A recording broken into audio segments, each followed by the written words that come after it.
Hey everyone, welcome. What do you guys use to track your rides? For the last couple of years, we've used a couple of Garmin's and a couple of IGPS cycling computers that I've reviewed on my channel. But this year, IGPSport introduced a few new models. I have two of them with me today, so let's take a closer look and see if these can be a good alternative to the even more expensive new Garmin released in 2023. So let's check them out. And the two models that we've used from IGPSport is this cheap and easy to use 320 that has a 72-hour battery life. We've also used their flagship, still exists today. This is called the 630 color screen and all that kind of jazz. But this year, before the Eurobike, they've introduced a new series of bike computers. I have the 200 and the 300 with me. They've also changed their nomenclature. Now they call them BSC, that stands for Bike Smart Computer. So BSC 200 and 300, one is monochrome, the other one is colored, and they both kind of sort of look like a 530. Why bother with devices like this and not just go for the Garmin now in 2023? Well, in my case, one of the reasons would be that the pricing of the Garmin is getting into the stratosphere. This is still sold at $399 plus tax.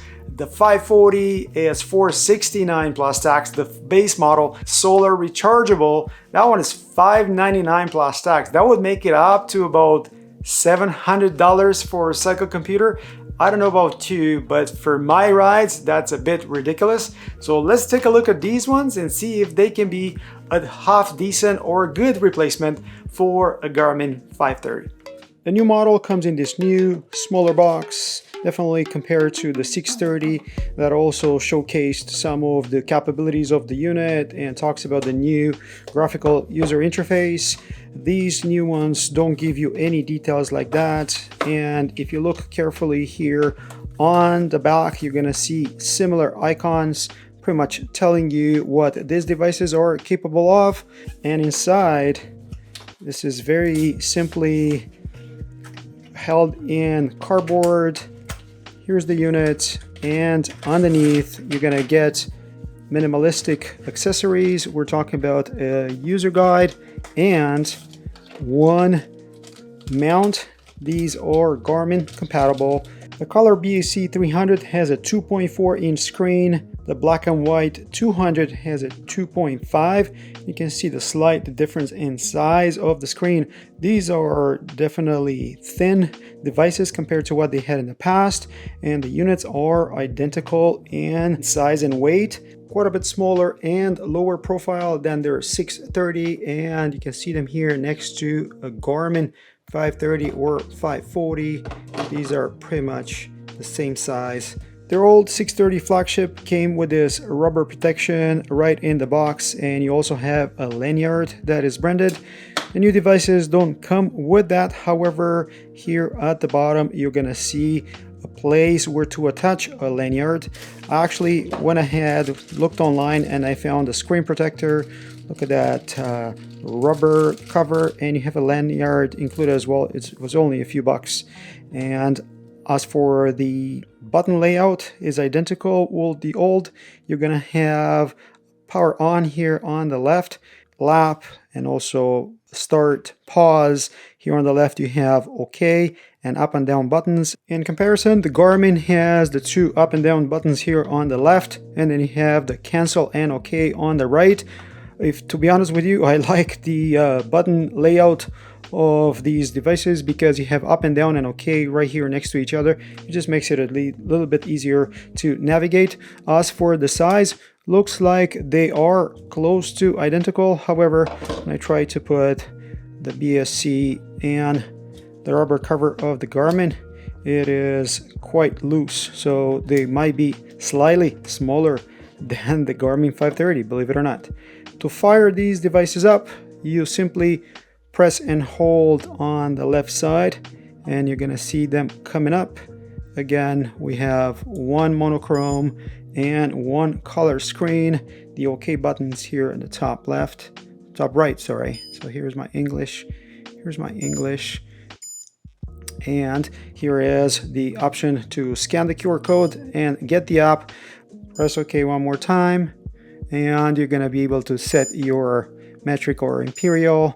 And here is a new user interface. Let me do that here as well. Boom, boom. Here we go. In case of the 200, you can see how this is a more simplistic type of device, similar to Garmin, if you ask me. Look at that. However, the 300 has this new user interface, and instead of having the icons of the old unit, now you use the arrows to go up and down through these menus. This reminds me of the menus of camera, if nothing else. Now, even though you can configure quite a few things right from the device themselves, I would highly recommend to connect to them using their app, the IGPSport Ride app, that would allow you to do quite a few things, not only add them to the system, but right away I would recommend just to check for the newest firmware. And in case of the 300 that has offline maps, I would highly recommend just to go on their website, look for your country, download the appropriate maps, and upload it to the GPS. That is simply done by connecting your device using the USB-C port, also used for charging, by the way. Did you notice that they are not providing a USB cable anymore? So use that same port, connect to your computer, then download the map file into the IGPSport Maps folder. IGPSport uses OpenStreetMaps, and if you look carefully, you're gonna see not just the road routes that you might be interested in, but for instance, in my case, if I look at my local trails, I can see pretty much all the trails mapped out and also their respective names, which is a welcome change. Around the same time with launching the new biking computers, they've introduced this. It's called HR70. It's a heart rate monitor. It provides 65 hours. It has a rechargeable battery, so I'm going to use that connected to the BSC300. Also, because I'm a mountain biker, I'm going to use one of their speed sensors. I'm going to use a cadence sensor as well, all connected to the BSC300. So let's take the unit outside, see how it works. Here they are side by side, and you can see the screen and the sign light very visible on all three of them. Obviously, these two guys are colored, and this one is monochrome. Actually, this 200 is actually a way more simplified device than the 300. I'm going to show you a few things about it, then I'll put it aside, and when riding I'm just going to use these two. One thing that I would have hoped that Garmin improved, definitely with the 540, is the way you set these up on the two devices from IGPSport. It's super easy because you are able to use the app and actually rearrange the pages exactly the way you want them. Very, very easy to do, something that is not that easy to do with this 530 or the newer 540. Way more convoluted. Using the up and down buttons, definitely not that easy or convenient. The page that you're in is nicely shown here at the bottom. You can see 1, 2, 3, 4, 5 are set up by default. Obviously, you go up and down to change from one to the next. Same here at the bottom. We only set up 4 on this one. One of them being the map. Similar here, up and down buttons to change the screens, but you don't know where you are and how many pages you have set up already. You see my heart rate coming from the two heart rate sensors that I have on my hands. One is the new IGPS, the other one is the Wahoo. They're very similar.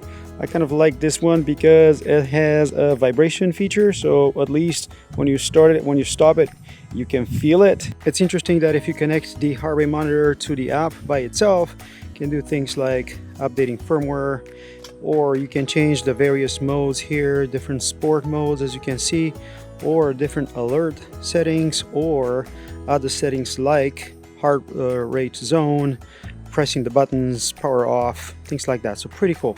To start a ride, you use this bottom right button. So you choose your profile and then you go for it.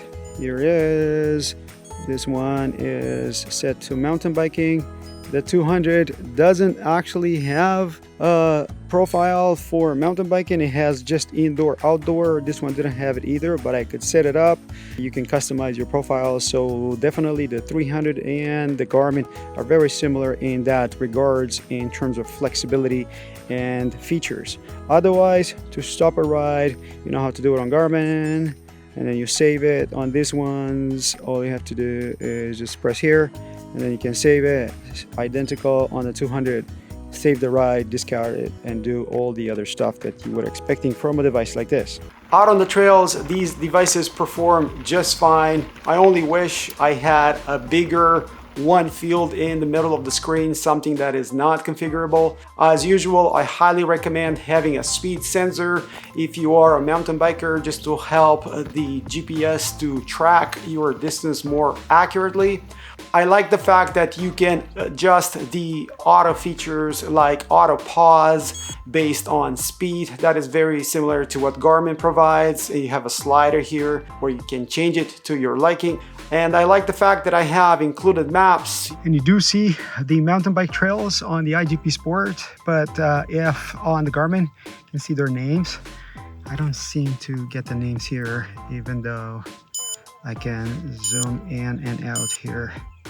But still, the mountain biking trails are there. What happened if you design a route, saved you on your GPS, and all of a sudden it takes the wrong turn and you're off track? Well, the new devices do not reroute you to the end point. However, you're gonna get an arrow on the screen showing you on which direction you have to go just to make it back to the original route. And one more thing that I like about these devices that I actually love about the Garmin's is the safety feature, the ability to track somebody's ride. I do that all the time with my kids, and the IGPSport provides that feature. You can find it here in their app.